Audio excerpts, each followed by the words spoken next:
Amigos y amigas de Cartago, nos encontramos una vez más en nuestro programa, en estas emisiones que estamos haciendo en territorio en la pandemia. Hoy no puedo parar de reírme porque mientras estamos grabando no solamente hay que aguantar la nevisca, el frío y toda la inclemencia, sino que también nos agarra la lluvia, como en este momento en el que estamos terminando otra edición más de Cartago para enseguida sacarla ya casi en estreno, casi en vivo. En algún momento haremos un vivo por nuestro canal, acá por Somos el Valle, y también por todos los amigos que repiten las emisiones de Cartago. Hoy vamos a meternos con un tema que generalmente en estos días de pandemia se ha escapado bastante de nuestra jornada cotidiana, que tiene que ver con la energía, cómo nos estamos parando hoy frente en un momento de tanta incertidumbre y tanta desesperación por la falta del mango, por la cuestión de estar encerrados, por la discusión que nosotros siempre tratamos de tener en nuestra convicción cotidiana, que es hacia dónde va un mundo que tendrá que discutir de alguna manera qué pasa con la propiedad privada, qué pasa con la cuestión pública, que para nosotros sigue siendo esencial hoy para entender lo que está pasando, incluso desde términos sanitarios. Vamos a hablar de energía. Pensaba en eso teniendo en cuenta el nivel de ganancia que han tenido las energéticas en tan poco tiempo como fue en el macrismo. Gran parte de la última época del kirchnerismo pudimos incluirlo, pero hablemos del macrismo en el aspecto de que incluso un gerente de la Shell, un capo de la Shell, fue ministro de Energía. En esos términos nosotros hoy estamos haciendo esta transmisión para referirnos a una noticia que nos impactó muchísimo, que fue el retiro de los equipos de perforación de la Shell por el tema de los sismos. Nos enteramos a través de este trabajo que hoy presentamos junto a Martín Álvarez, el Cipo, Martín Mulali, para muchos de ustedes, de que la Shell hizo la operación prácticamente de manera unilateral. O sea, para el Estado neuquino, para el Estado nacional, casi que no hay ni participación, ni voz ni voto. Agarró y levantó los equipos de perforación y se fue. Este tema a nosotros nos pone hoy en discusión, primero, el pasivo ambiental que nos está dejando el fracking, después la cuestión de los terremotos, y después cómo puede ser que la Shell, prácticamente como tantas otras empresas, por nombrar Pluspetrol, por nombrar, no sé, Pampa, esta creo que es de Macri, para variar, bueno, pero lo cierto es que las empresas, el capital privado es casi un estado aparte dentro de Vaca Muerta. Tiene sus propias leyes, sus propias reglas, hasta su propia policía, me atrevería a decir. Este informe que nosotros hoy vamos a presentar es una entrevista que realiza Martín Mulali, el Cipo, nuestro productor, a Javier Grosso. El tema esencial tiene que ver con los sismos. Así como nosotros preguntamos en estos días de coronavirus y de pandemia quién va a pagar el costo de la pandemia, digamos, si el porcentaje, el famoso 1% o el restante 99%, también hoy vamos a hablar de energía. ¿Quién paga Vaca Muerta? ¿Quién se queda con el pasivo ambiental? ¿Qué pasa con los terremotos? ¿Hay o no una evidencia científica de que efectivamente el fracking puede provocar movimientos sísmicos? Ese es el desafío que hoy tenemos en este Cartago lluvioso que tenemos en esta emisión especial. Así arrancamos.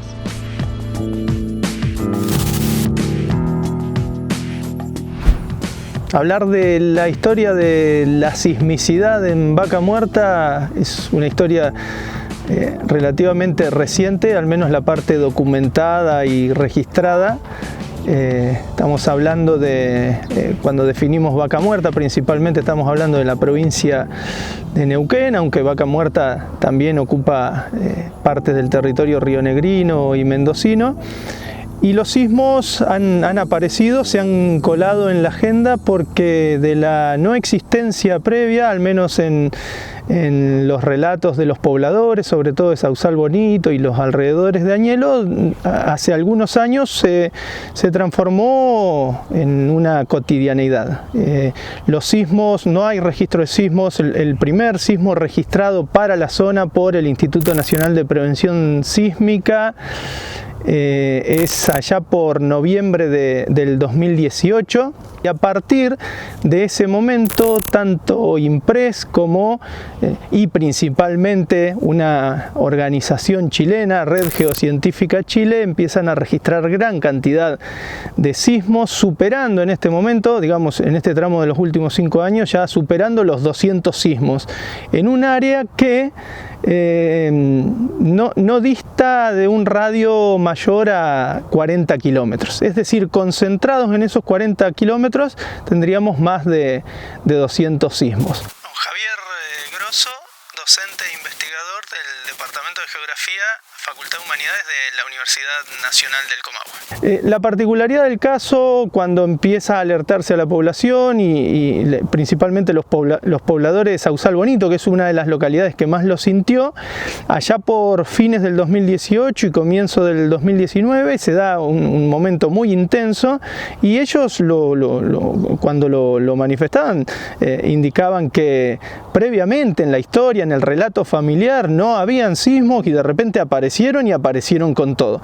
Cuando nosotros empezamos a cruzar datos, vemos que esa aparición de los sismos, su mayor intensidad y recurrencia, acompaña al momento de paso en que las actividades hidrocarburíferas del fracking en la zona, principalmente las áreas Mangrullo y Fortín de Piedra y Aguada Pichana, estaban pasando a lo que se conoce como explotación masiva. Eso implica mayor cantidad de pozos, pero a la vez mayor cantidad de fracturas, mayor cantidad de inyección, mucha más intervención en el ambiente. Nosotros realizamos ese cruzamiento de datos, empiezan a coincidir, empezamos a cruzar datos de sismos con pozos que efectivamente estaban fracturando y nos da una proximidad en tiempo y en espacio bastante importante. Fracking desencadena una ola de terremotos en zonas de Texas que llevaban millones de años inactivas. Hay un estudio dirigido por un sismólogo de la Southern Methodist University en Dallas, publicado en noviembre de 2017, que revela que la avalancha de temblores que se está produciendo en Texas en fallas inactivas durante al menos 300 millones de años, imagínense, son consecuencia justamente de la fracturación hidráulica en la cuenca Fort Worth en los campos de Barnett. Muchos de los campos perforados están a escasos metros de casas, comercios, escuelas, iglesias e incluso aeropuerto con más tráfico del mundo.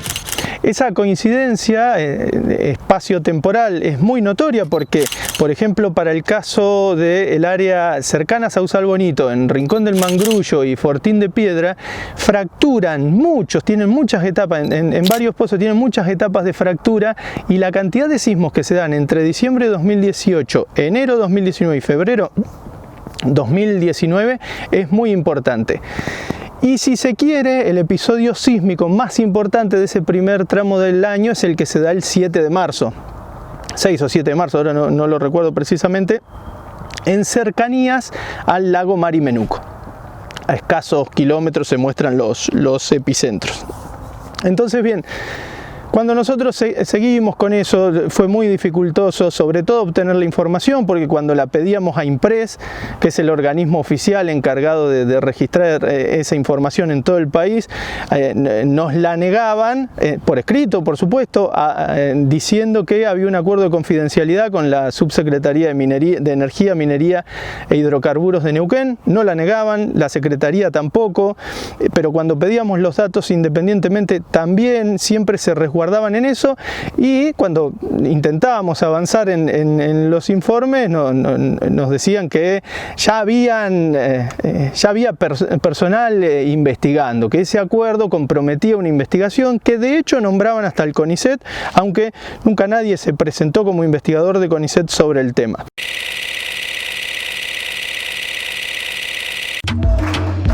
Para defender tu salario frente al ajuste de los gobiernos. Para mejorar nuestras condiciones de enseñar y aprender. Por un sindicato que promueva la discusión política y pedagógica. Para formarnos colectivamente y disputarle el sentido común a la cultura del neoliberalismo y al patriarcado.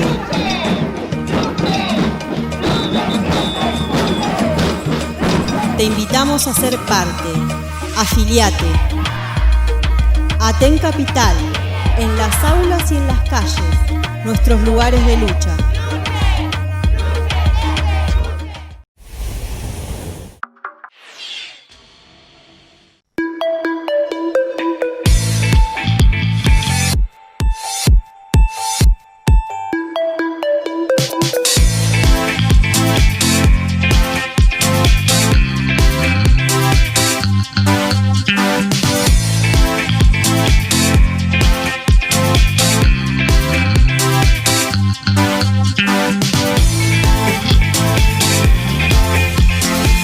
Neuquén 93. Sonido urbano. En el marco de la pandemia COVID-19, exigimos al gobierno provincial y a las autoridades de salud la devolución urgente del cobro del proporcional de guardias a embarazadas y licencias por largo tratamiento. El convenio colectivo de trabajo nos quitó ese derecho. Restitución ya.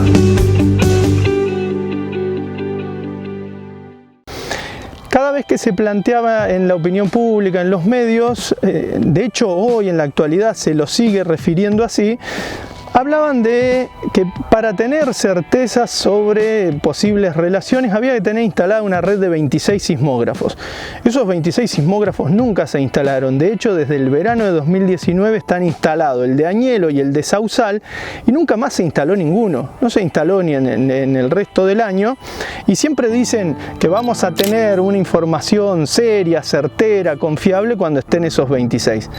De hecho, si solo hubiera uno más, sería un muy buen registro y lo ideal sería 8. Con 8 tendríamos la posibilidad de tener una precisión casi absoluta en relación a eso. Consideramos desde el grupo interdisciplinario de estudios ambientales que claramente hay una relación entre los sismos y la fractura hidráulica y el fracking, que claramente hay una relación entre la presencia de los pozos sumideros y las etapas de fractura y el aumento de la cantidad de etapas de fractura y el aumento de las presiones de los equipos, porque los equipos que están perforando cada vez son equipos más sofisticados, porque claramente se está buscando maximizar los tiempos de trabajo. Entonces los equipos inyectan más cantidad de agua, incorporan más etapas de fractura. Los equipos que ha promocionado algunas de las empresas para este tramo 2020 incluso hablan de tener 7 etapas de fracturas diarias, en el tramo horizontal, por supuesto.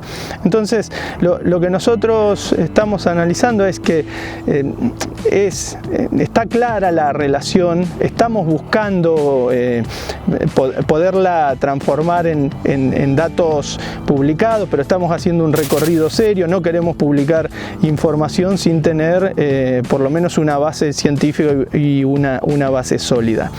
Un dato muy característico, sobre todo en lo que es este tramo de cuarentena, pero que a la vez regresan las operadoras del sector.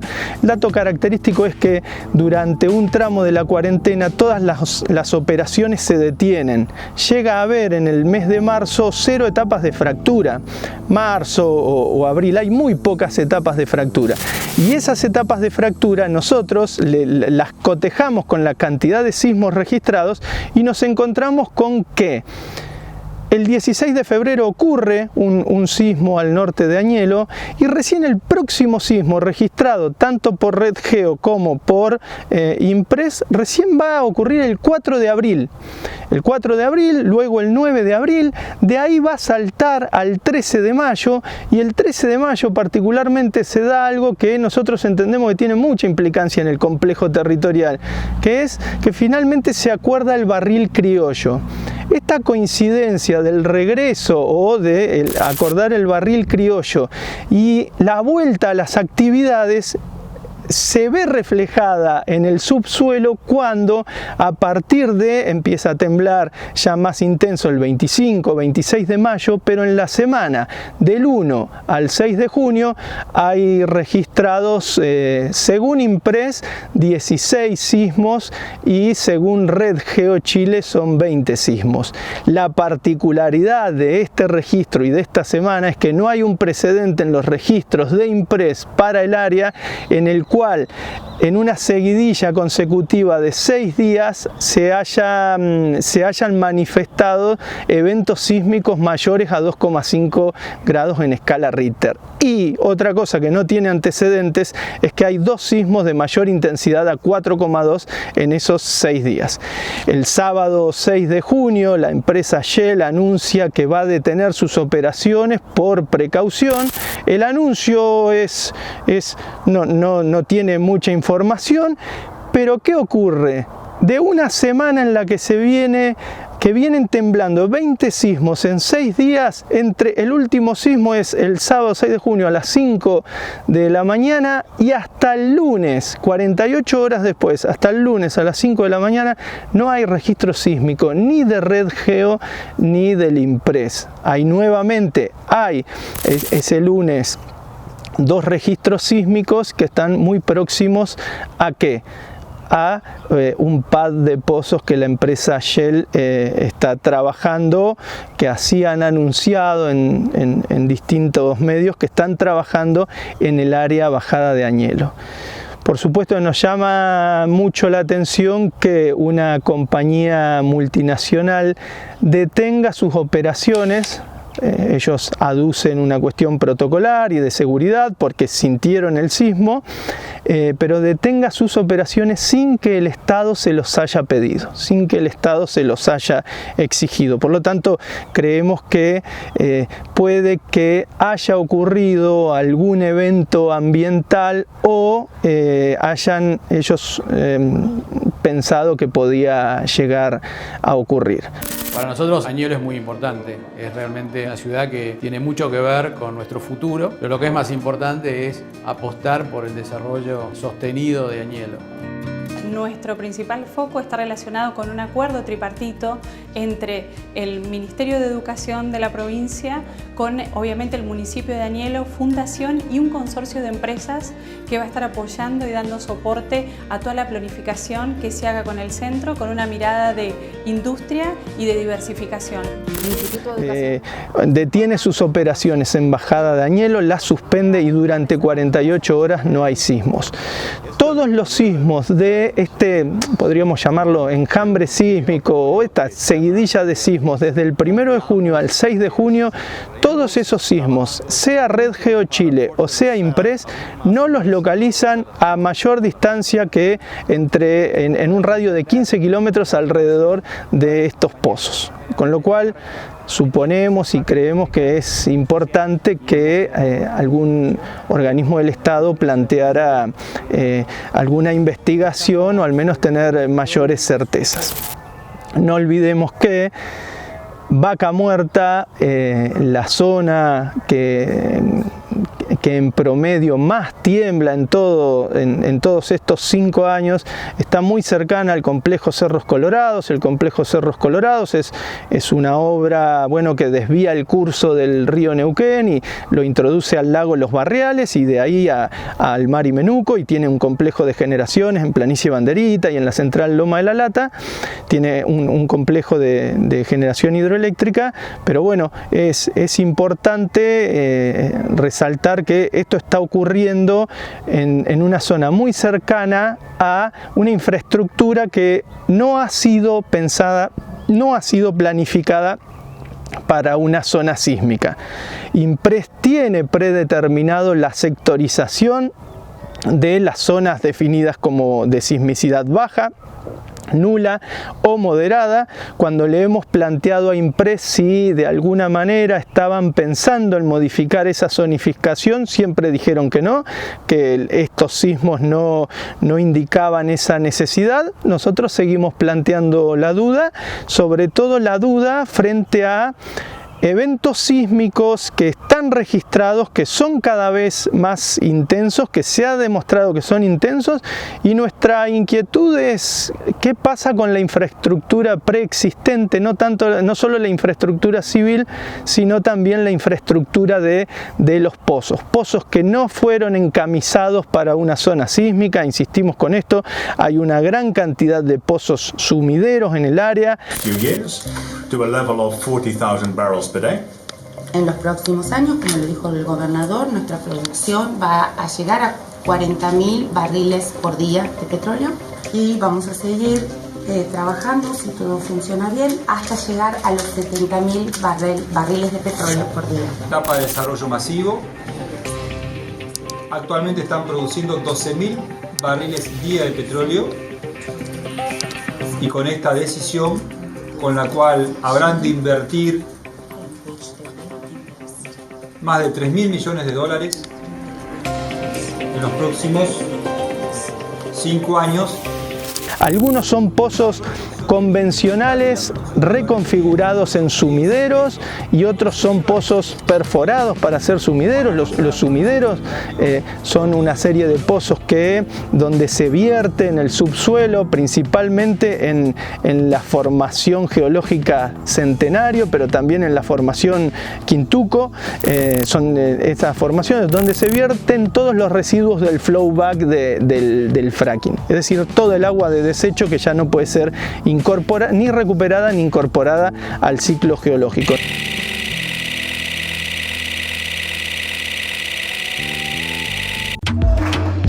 Para defender tu salario frente al ajuste de los gobiernos. Para mejorar nuestras condiciones de enseñar y aprender. Por un sindicato que promueva la discusión política y pedagógica.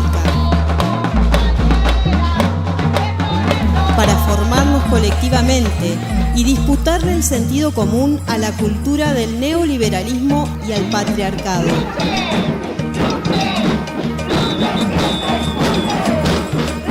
Te invitamos a ser parte. Afiliate. Aten Capital, en las aulas y en las calles, nuestros lugares de lucha.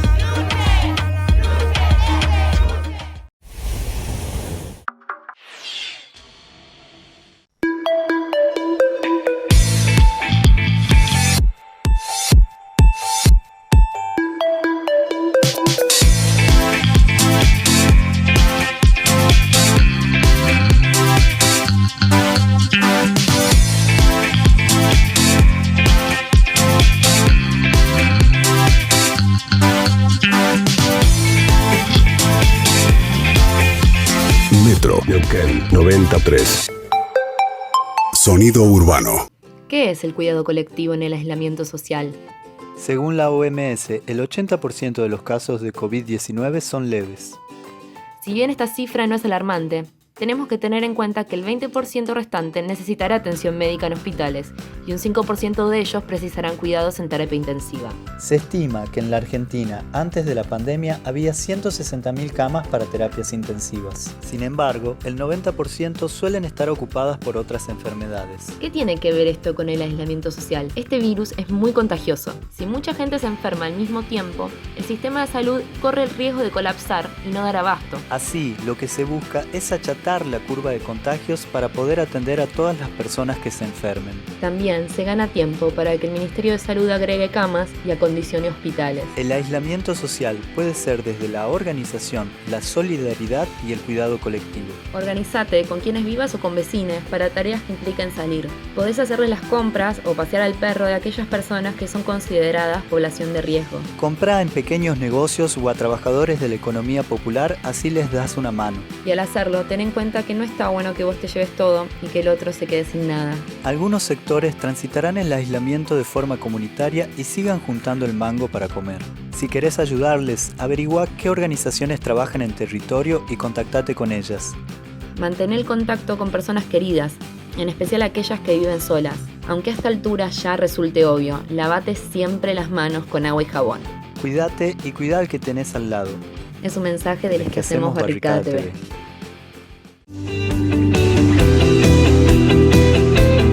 En el marco de la pandemia COVID-19, exigimos al gobierno provincial y a las autoridades de salud la devolución urgente del cobro del proporcional de guardias a embarazadas y licencias por largo tratamiento.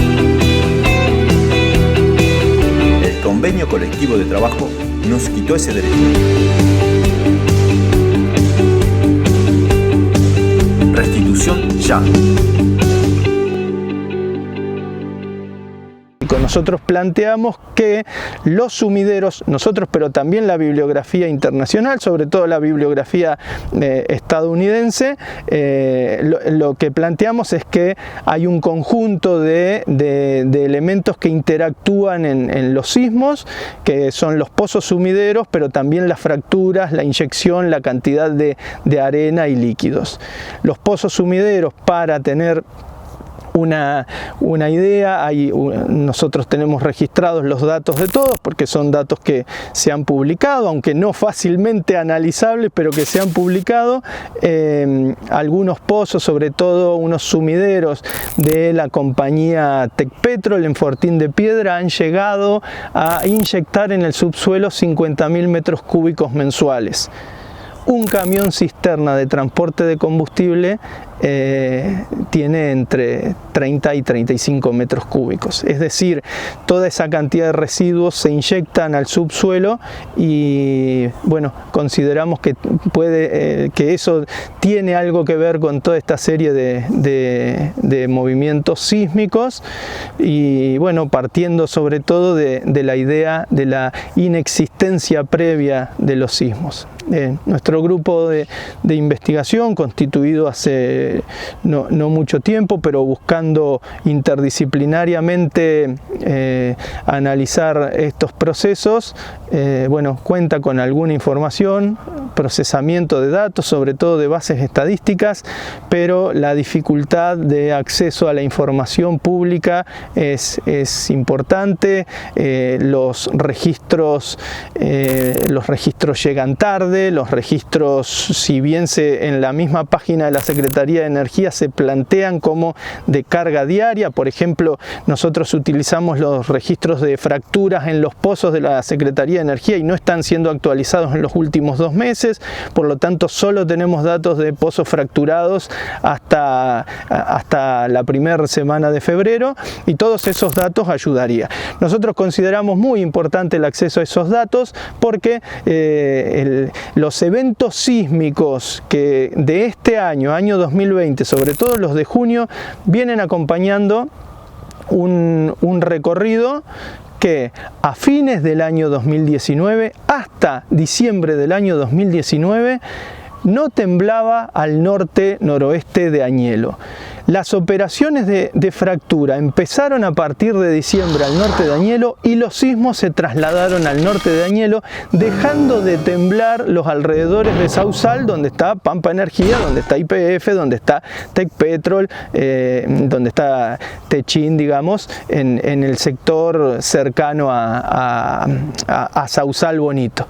Con lo cual nosotros también, ese es un indicador. Un sector que deja de fracturar, deja de temblar, un sector que empieza a fracturar comienza a temblar. No queremos generar alertas innecesarias, pero sí la necesidad de que el Estado neuquino y el Estado nacional, como lo han planteado altos funcionarios del Estado nacional, si interesa la cuestión ambiental de Vaca Muerta, es necesario que se tomen cartas en el asunto importantes, porque Vaca Muerta es un territorio en disputa y hoy es un territorio controlado por las multinacionales. Prueba de ello es que una multinacional como Shell, una de las 7 grandes multinacionales del mundo, detenga un yacimiento sin que el Estado, que es el dueño de los recursos, se lo exija.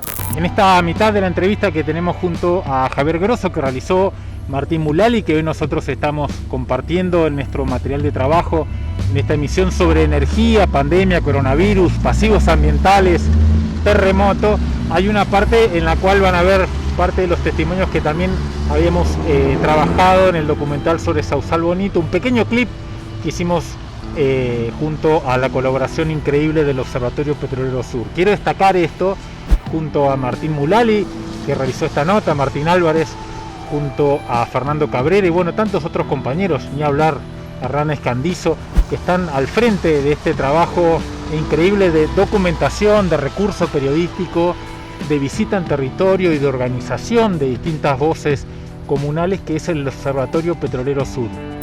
Te recomendamos para que visites también su web, para que te suscribas a sus canales de información y sobre todo porque el Observatorio Petrolero Sur, casi en una soledad absoluta de 40 años peregrinando en el desierto, venía advirtiendo de lo que iba a suceder con el fracking. Casi en soledad, digo, porque muchos de los periodistas que incluso militaban en el progresismo se ufanaban o los trataban de hippies o prácticamente querían desmentir con un término absolutamente soez y en un culto a lo artesanal, incluso en los momentos en los cuales YPF pasó a tener el control del Estado del 51%, advirtiendo que el fracking era una apuesta hacia el abismo. Hoy, a casi 10 años de esa advertencia y teniendo en cuenta que incluso hasta la Shell retira sus equipos por los terremotos, uno se pregunta ¿dónde estarán todos aquellos escribas del fracking que recibieron tanto dinero para hablarnos bondades de las Arabias Sauditas de la Patagonia y que hoy nos encontramos con esto? Ni redes domiciliarias que puedan facilitar una vida digna a miles y miles de vecinos en la Patagonia y un pasivo ambiental que incluso hasta terremotos nos deja. Hace 39 años que vivo acá, tengo mi casa de adobe y de bloque. Hace más o menos un año y algo que estoy sufriendo sismo, que le llaman sismo, pero para mí es un sismo sí, pero que lo provoca el hombre. Se me está partiendo la casa. Últimamente de noviembre a enero ha sido terrible porque se me ha terminado de partir toda la casa, que lo que iniciaron hace un año y algo se me terminó en partir toda en menos de un mes, porque si somos realistas, en menos de un mes que se empezó a partir toda la casa. Se me ha roto una estufa que tengo que es que con lo que yo me caliento o me caliento mi casa durante todo el invierno. Se me cayó una alacena y la casa está terriblemente toda partida y no recibo ayuda de nadie. Bueno, Mai Compuché, yo soy Serafín Huircaleo, soy el lonco de la comunidad Huircaleo, que está en el paraje Sausal Bonito. Bueno, con el tema de los movimientos que hay, estamos bastante preocupados porque hasta hoy no tenemos un dato de qué está pasando y bueno, esos son problemas que nos aqueja, que estamos muy complicados, más en la familia, que la familia, por ahí hay familias de chicos, por ahí hay temblores a las 2, a las 3 de la mañana y están llorando. Nosotros para no poder que se nos venga encima la casa, salimos afuera. Bien, mi nombre es Acuña Hugo, soy el bombero voluntario de acá de la localidad de Sausal Bonito, donde hoy estamos. Bien, el tema de movimiento sísmico lo tenemos aproximadamente hace 2 años que empezó, con el primer movimiento que fue en la zona de Bajo Las Liebres, acá aproximadamente a 20 kilómetros. Y los sismos, supuestamente sismos que hay, que son movimientos de tierra, esto empezó cuando llegó el tema de Vaca Muerta, que empezaron en Fortín de Piedra. Empezaron a haber acontecimientos de moverse las casas y cada vez esto se fue haciendo más continuo, cada vez más seguidamente. Es importante analizar que no puede ser considerada la situación ambiental y sísmica de Vaca Muerta como algo aislado. Los antecedentes a nivel mundial ya son varios y sobre todo en países, primero Estados Unidos, donde algunos estados como Oklahoma suspendieron preventivamente la actividad, incluso en algunos sectores se llegaron a hacer juicios a las petroleras, y esos juicios, bueno, por daños civiles que habían ocasionado la actividad sísmica. Alberta en Canadá también comprueba que había una relación entre los sismos y el fracking. Inglaterra suspende preventivamente el fracking a fines del año pasado por no estar dadas las condiciones ambientales, y es una decisión estatal. China también tiene alguna medida de suspensión de esas actividades. En México es otro país donde se ha registrado una relación entre fracking y sismos, y bueno, los casos son varios. Es decir, no se puede tomar a Vaca Muerta como un hecho aislado. Las empresas lo saben, muchos de los operadores locales también operan en otros sectores o tienen una relación económica, financiera con empresas que operan en otros sectores. Por lo tanto, es una información que se conoce. Es clave a partir de este momento hacer hincapié en que los órganos de control tienen que observar, monitorear, observar en clave ambiental. Vaca Muerta no es solo aumentar los registros sísmicos, no es solo aumentar los sismógrafos para medir sismos, es también controlar emisiones, es también controlar los venteos que se hacen de gases a la atmósfera, es también controlar los sumideros, y por supuesto consideramos que es muy importante controlar el subsuelo en relación a los pozos que puedan tener o que puedan estar sufriendo alguna modificación o alguna tensión en relación a la actividad sísmica reciente. Y cuando decimos reciente es pensar en estos últimos 5 años. Particularmente hoy y durante estos días, los registros del INPRES, el Instituto Nacional de Prevención Sísmica, por lo general en los medios le suelen dar una visión o un espacio bastante grande a la visión de los geólogos, y los geólogos lo que indican es que la naturaleza actúa en forma natural y que estos sismos no tendrían que ver con las actividades, y que dicen que el INPRES diariamente registra cantidades, centenares de sismos a lo largo del país. Eso efectivamente es así, pero con una particularidad. Durante el mes de junio, los sismos registrados por INPRES en todo el país, por ejemplo, Mendoza tiene 16. De esos 16 sismos registrados por INPRES, hay solo 2, uno a 10 kilómetros de profundidad, uno con foco a 10 kilómetros de profundidad y otro con 23. Todo el resto están a más de 120 kilómetros de profundidad. De los 37 sismos registrados durante junio, registrados y publicados oficialmente por INPRES, de esos 37 sismos que INPRES publicó para la provincia de San Juan, solo 3 tienen profundidades de 15, de 23 y de 25 kilómetros. El resto tienen profundidades superiores a 100 kilómetros. ¿Qué pasa con Neuquén? Los 16 sismos publicados, registrados y publicados para Neuquén tienen profundidades, hay uno de 7 kilómetros, los restantes 15 están entre 3 y 6 kilómetros de profundidad. Todos los 16 están a no más de 10 kilómetros de pozos de fracking que tiene Shell en Bajada de Añelo, aunque hay otras empresas operando. ¿Cuál es la particularidad? 3, 4, 5 kilómetros de profundidad coincide con la profundidad de los tramos horizontales del fracking. Los pozos que está perforando y fracturando Shell en Bajada de Añelo los está haciendo a entre 5.500 y 5.900 metros. Y los sismos de estos días tienen profundidades de entre 3 y 6 kilómetros.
tu salario frente al ajuste de los gobiernos. Para mejorar nuestras condiciones de enseñar y aprender. Por un sindicato que promueva la discusión política y pedagógica. Para formarnos colectivamente y disputarle el sentido común a la cultura del neoliberalismo y al patriarcado.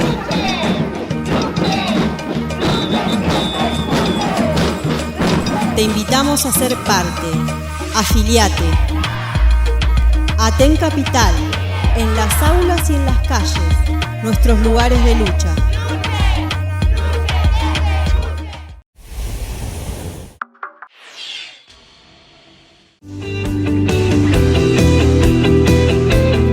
En el marco de la pandemia COVID-19, exigimos al gobierno provincial y a las autoridades de salud la devolución urgente del cobro del proporcional de guardias a embarazadas y licencias por largo tratamiento. El convenio colectivo de trabajo nos quitó ese derecho. Restitución ya.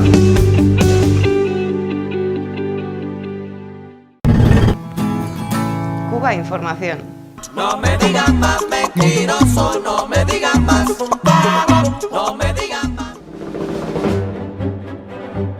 1.500 jóvenes de Argentina estudiaron y se graduaron de medicina en Cuba completamente gratis. 50.000 argentinas y argentinos sin recursos fueron operados de la visión gracias a un programa solidario de Cuba. En los últimos 15 años, La Habana ha destinado varios millones de dólares a ello sin la menor publicidad. Por eso es de risa que la prensa argentina, que jamás ha informado de ello, ataque ahora la posible, aún no confirmada, llegada de 200 cooperantes de Cuba en apoyo a la lucha contra el COVID-19 a solicitud del Gobierno Provincial de Buenos Aires.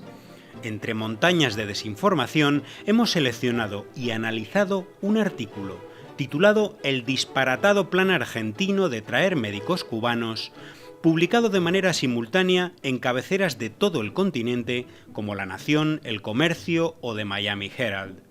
En él, Andrés Oppenheimer, periodista argentino residente en Miami y presentador de CNN, resume las pautas y mensajes que repite todo el sistema de medios. Asegura que Argentina no necesita personal médico porque tiene 4 médicos por cada 1.000 personas, cifra mayor que Estados Unidos. No dice que Cuba tiene más del doble, 9 por cada 1.000 habitantes. Pero eso no es lo relevante. Lo importante es que las zonas rurales y periféricas del país están desatendidas. El ministro de Salud de la provincia de Buenos Aires lo explicaba a la perfección. Hoy nos faltan entre 400 y 500 médicos, nos faltarían hoy. Es sencillo, ya le dijimos a todos los actores que nos consigan esos médicos, argentinos o extranjeros que estén en la Argentina y que tengan que hacer sus conválidas. Si usted me consigue los 500, se termina el problema. Si todos los que se quejan me consiguen los médicos argentinos, ya mismo los tomamos y se terminó la historia. El artículo asegura que el personal cooperante cubano, en muchos casos, ni siquiera son profesionales de la salud. Muchos son enfermeros o agentes de seguridad. Espías y comisarios, los calificaba Laura Alonso, miembro del anterior gobierno de Mauricio Macri. La prueba la aportaría el gobierno golpista de Bolivia, que cuando expulsó a 702 médicos cubanos, reveló que solo 205 eran profesionales de la salud. Una mentira absoluta, porque eran 406 médicos de 32 especialidades y además 258 técnicos y técnicas de diversas áreas de la salud. La cooperación cubana realizó en 14 años 73 millones de consultas, 1,5 millones de operaciones y 60.000 partos. Hoy sería vital frente al coronavirus en Bolivia, pero de eso no dicen una palabra. El tercer argumento es que la Argentina está quebrada y si bien no ha revelado oficialmente cuánto les pagará, si paga lo que pagaba Brasil al régimen cubano, tendría que abonar más de 8 millones de dólares al año. Primero, Argentina está quebrada económica y socialmente, con 3,5 millones de indigentes, gracias al neoliberalismo defendido por el autor. Segundo, este reconoce que no tiene la menor idea de cuánto pagará Argentina a Cuba, lo que no le impide llegar a conclusiones sin pruebas. La cuarta matriz es que la cooperación médica cubana es una explotación laboral que equivale al tráfico de esclavos, ya que una parte del desembolso va al gobierno cubano. La explicación es clara para quien la quiera entender. Cuba es un país socialista que reparte lo que tiene y no admite desigualdades como las que existen en Argentina. Los fondos que obtienen algunos países son destinados a financiar el sistema de salud pública de la isla, a sostener la cooperación en países más pobres y, por supuesto, también a mejorar los ingresos y condiciones de vida del personal cooperante. En Cuba no se va a permitir la creación de una élite médica como la que representa la Confederación Médica de la Argentina, cabeza visible de toda esta campaña. ¿Pero qué hay detrás de este ataque a la cooperación cubana? Claudia Camba, presidenta de la Fundación Un Mundo Mejor es Posible, que coordina en Argentina la ya existente cooperación cubana, lo explicaba a la perfección. Acá hay dos fuerzas que se han unido para luchar contra la posibilidad de que entre esta brigada. Por un lado, la derecha que mercantilizó la salud, y por otro lado, Estados Unidos con sus programas de obstaculización de la cooperación médica en el mundo. Argentina y Brasil son dos países, digamos, referentes o potencias, se ven así en algún punto, en América Latina. Lograron sacar de Brasil. Si entran a Argentina, pues sería una derrota para Estados Unidos y sería una victoria para el ALBA, para la unidad latinoamericana. El objetivo, por tanto, va más allá de la llegada o no de personal cubano. Es destruir cualquier esbozo de integración latinoamericana y, a la par, golpear al gobierno progresista de Alberto y Cristina Fernández. Hace unos días, el estratega jefe contra la cooperación cubana, el senador estadounidense Marco Rubio, pedía a su gobierno continuar advirtiendo, es decir, amenazando, a los países que han recibido o estudian recibir brigadas cubanas contra la pandemia, como Italia, Andorra, Qatar o Sudáfrica. ¿Ahora les queda un poco más claro?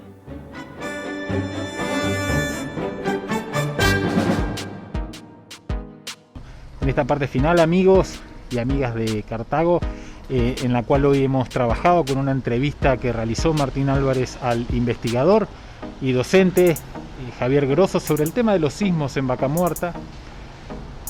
Quería estos minutos finales hacer una pequeña reflexión y compartirles una noticia pequeña, pero que es muy simbólica del estado de los tiempos en el que nos encontramos. El 16 de junio, en su página de Twitter, en su cuenta de Twitter, la esposa, la compañera de Julian Assange, uno de nuestros héroes, uno de nuestros campeones, un auténtico referente en la lucha por el periodismo junto a los hechos, junto a los pueblos, como lo es el líder, el fundador del portal Wikileaks, no el líder. El 16 de junio tuvo acceso a una radio. Julian Assange es el símbolo de cómo el periodismo empresarial no solamente es hipócrita, no solamente es falso, sino que aparte está escudriñado en una simple máxima: el culto al dinero. Prácticamente la tortura y la muerte en vida a la que es sometido el fundador de Wikileaks, podemos hablar incluso en términos vernáculos de lo que está sucediendo en el estado del periodismo de investigación, y también las corporaciones, 9 corporaciones que son las que prácticamente controlan la totalidad de la información que tiene que ver tanto con la industria de la comunicación como con las industrias culturales. En esa batalla tan desigual, tan titánica, se me ocurre solamente un término para hablar de lo que significa para nosotros hoy y para el futuro el trabajo de Julian Assange. Colosal. Después de 9 meses de haberlo intentado, tiene acceso a una radio. 23 horas de reclusión permanente, solitario, encerrado en Belmarsh, en una cárcel de máxima seguridad, como si fuera prácticamente una persona responsable de la muerte, la masacre, el descuartizamiento de millones de personas. Es apenas un periodista. Es nada más y nada menos que Julian Assange. Los responsables de lo que sí fue el asesinato, la muerte, el descuartizamiento, la desaparición de millones de personas, tanto en la guerra del Golfo como en la guerra de invasión a Afganistán, como lo que sucedió en Libia, como lo que sucede en Siria, están libres y gozan de todos los favores de la prensa mundial. Por darles un ejemplo, Bush, Aznar o Tony Blair jamás van a pasar por una cárcel de máxima seguridad como sí la está pasando en este momento. Reitero, 23 horas de encierro, 1 hora para tomar sol, desde hace meses el fundador de Wikileaks. La compañera de él, incansable, que dio a conocer que él tiene 2 hijos, el 16 de junio posteó que ya tenía acceso a una radio. O sea, es una pequeña victoria para anticiparnos que en algún momento disfrutaremos todos de la libertad de Julian Assange.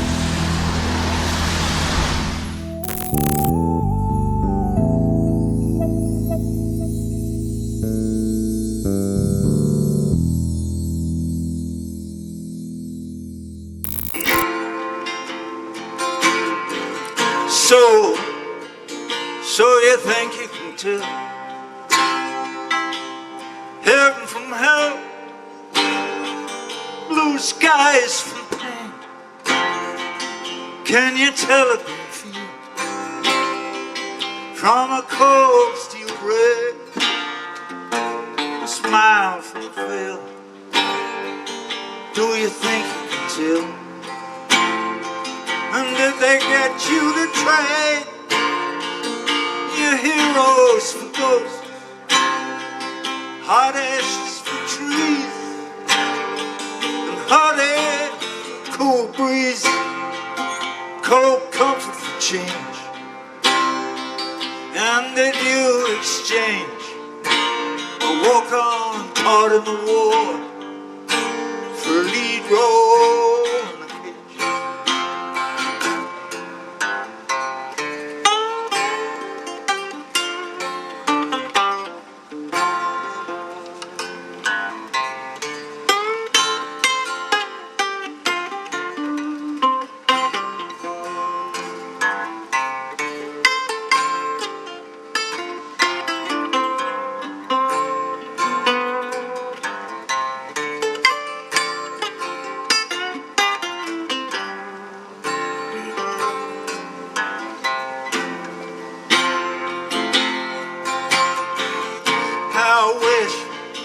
How I wish you were here, Julie.